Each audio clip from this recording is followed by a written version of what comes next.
Peace, neighbors. What's poppin' with the population, man? It's your favorite neighbor, Dayron, aka Neighborhood. Sorry for the noisy background. They going crazy for Christmas today.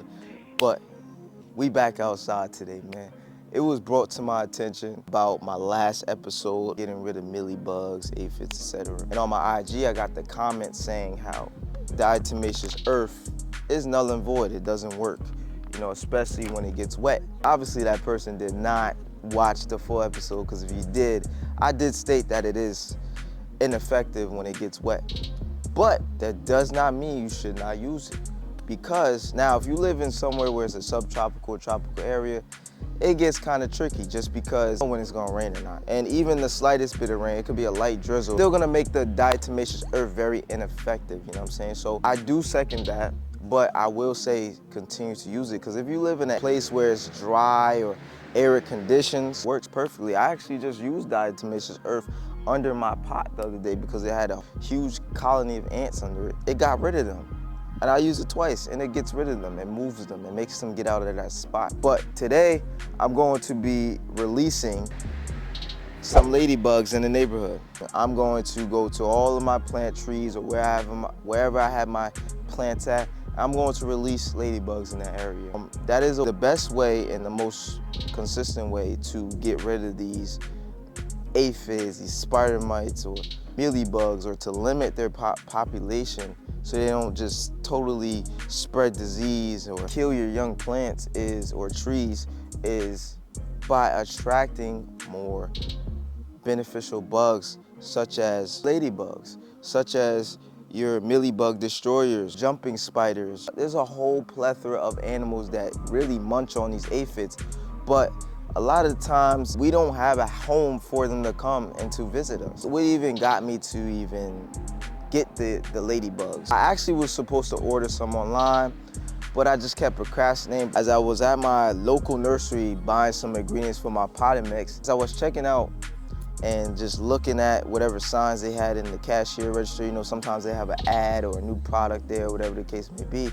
I was reading the list, and it said they had ladybugs for sale, and I was like, nah, that's ain't no coincidence. I don't believe in coincidences, you feel me? And not too long ago, I say about a month and a half, 2 months ago, when I was encountering this mealybug problem, this aphid problem, I was looking up some beneficial bugs that I should buy, and I was going to buy some ladybugs.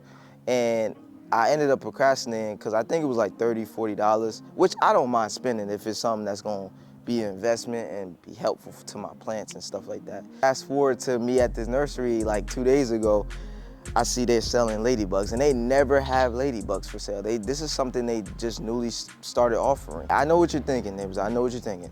You ain't even gotta say it. It sounds crazy that we have come to a time where we have to purchase these bugs. And that's because we can't even naturally attract them nowadays in our dormant yards, neighbors. And the reason why we can't naturally attract them, one is obviously the chemicals that we use in our yards. As cliche as it may sound, or as unreal as it may sound, you may hear uproar of, people against pesticides and herbicides and insecticides, whatever the case may be.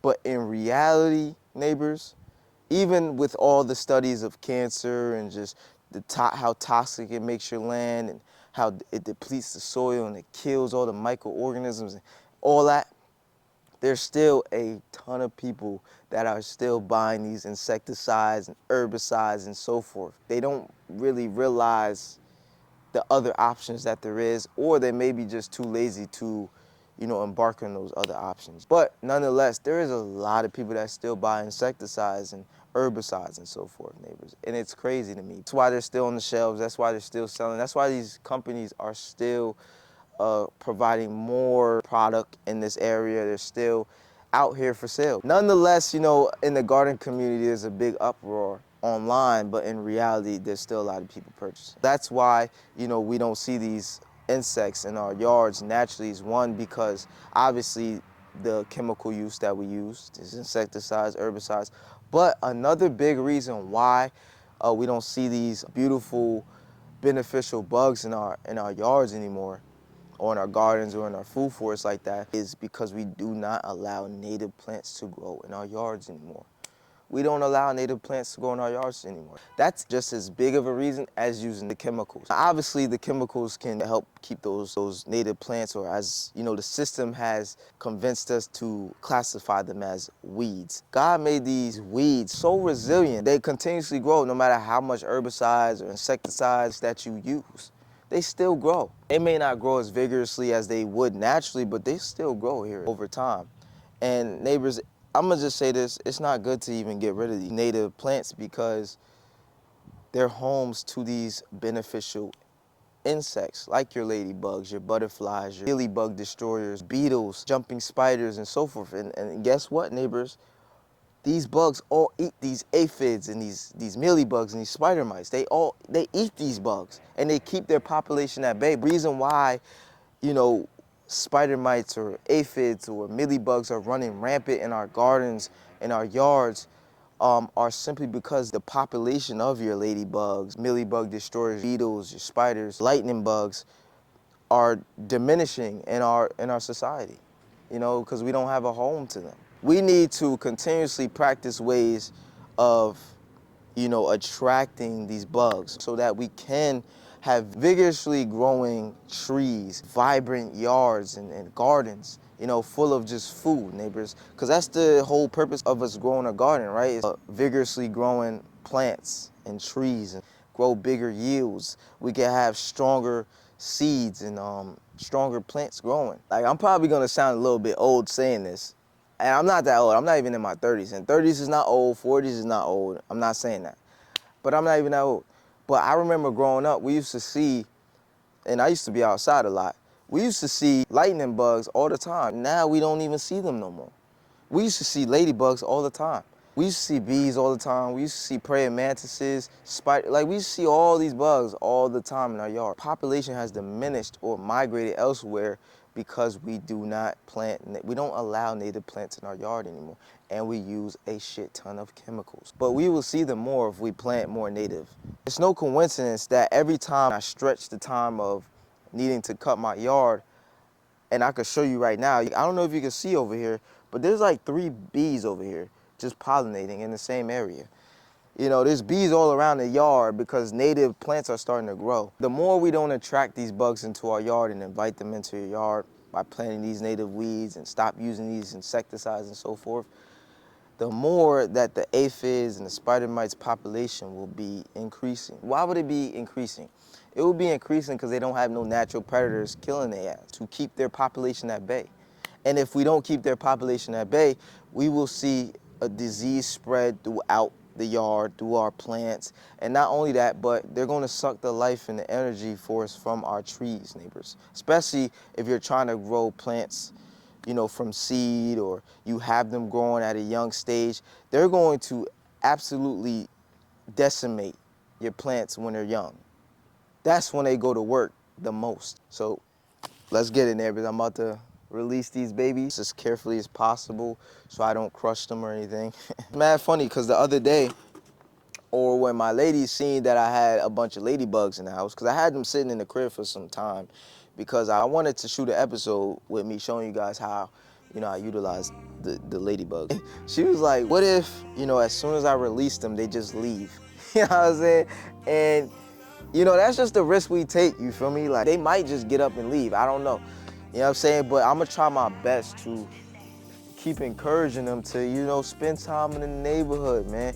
And they have a lot of food here for them to eat. So that's why I'm going to take my time and allow them to get onto some of these plants that, you know, I've been seeing the mealybugs or the aphids just their population running rampant. So let me go get some gloves real quick. Gotta be at least like 40 ladybugs in here or more. It's crazy. It's got to be hella claustrophobic in there for them.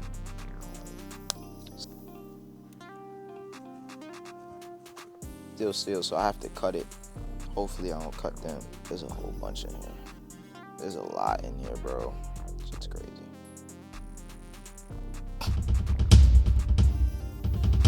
Oh, they're trying. Ooh, they out. Why I just jumped? Oh, they get back. Oh, they flying off. See, I told you it was gonna fly off. feel like Nat Geo right now, just, feel me? Free the guys till you free them, you heard? They got something freaky going on down there. I don't know what's up with them. They trying to mate. They ain't had freedom in mad long, probably like a few months, maybe a few weeks. Also, neighbors, when you're releasing them, you want to make sure that you water your plants beforehand so that they can have somewhere to land and, drink some water and stuff. So the best time to release them is in the morning because it's not so hot, especially if you live in like South Florida. I see some of them now starting to crawl on my pots. Like you see one right there. So hopefully he spots the mealybugs, man. They go crazy. But I'm about to get some more water and start watering more of my plants. I actually forgot to water it beforehand. That's why I told y'all to make sure you water them.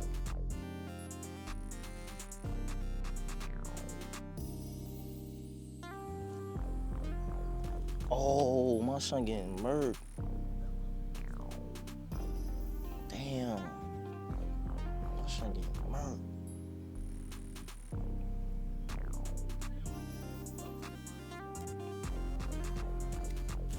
I just saved this ladybug from these ants. They were really about to tear him up. But I had to come to the rescue to little buddy. You feel me? Mm-hmm. All right, neighbor, so if you didn't get anything from this video, I hope you got the point that I'm trying to make of grow more native plants and you will see less pests in your yard. So if you want to start growing more naturally, start allowing your dormant yard to be of home to these natural native bugs. Your ladybugs, your praying mantises, your bees, lightning bugs, mealybug destroyers, beetles. All these bugs will help decimate the mealybug and aphid population, or if not decimate it fully, it will keep it at bay so that vegetation, your fruits can grow effortlessly and just abundantly, neighbors. More and more you continuously don't allow for native plants to grow in correlation or in unison with your garden or your food forest, the more you're going to see these issues with these bugs.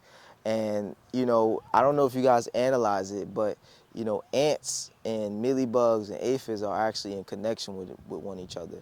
If you see a hut of ants, you're definitely going to see some mealybug activity or some aphid activity with them because they work in correlation. They feed each other.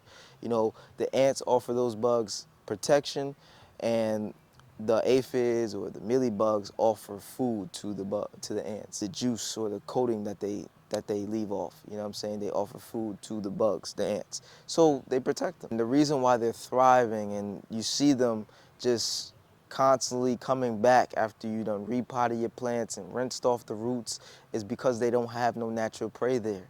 The ants don't eat them. You don't got no ladybugs or no mealybugs there.